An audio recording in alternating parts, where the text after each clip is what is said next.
You know, a lot of people are calling into question the officer's training, but records show he spent a lot of time preparing for scenarios just like the one he faced on Saturday. Here's Rebecca Lopez. Aaron Dean. Aaron Dean was an officer for Fort Worth Police for a year and a half. This is his graduation day.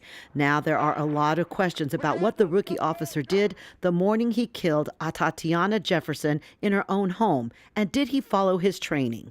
It's not training, it's fear.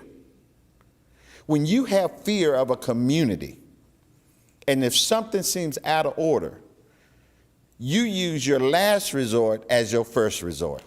So we showed the body camera video of the incident to former Assistant Chief James Hawthorne. He was over the Arlington Police Department's academy. He says Dean's biggest mistake was not announcing he was a police officer as soon as he approached the home. We train officers as they approach to remember that, so that they do announce themselves, that they give loud, repetitive verbal commands before they take action, so they give the person on the inside an opportunity to understand who they are. He says when officers don't do that, homeowners are startled. He says Dean also did not follow his training when he shouted commands but shot within seconds.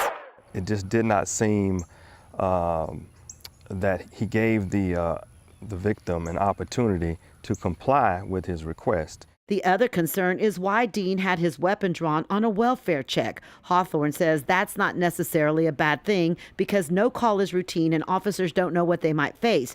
But he also says it could raise the question of implicit bias, a white officer going into a predominantly black neighborhood assuming the worst. We go to great lengths to try to train that out of people. You can never take it all away.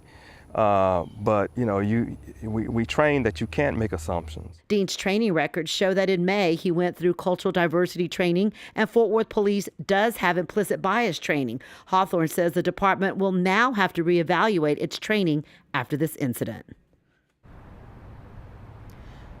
Fort Worth Police have received a lot of criticism over their officer-involved shootings. They've had 9 so far this year. 6 of those have resulted in deaths. All 6 of those deaths happened after June, and the majority have been African Americans and Latinos. So some pastors today called for the Justice Department to come in and take a look at the Fort Worth Police Department and perhaps put it under a consent decree, meaning the Justice Department would run the Fort Worth Police Department.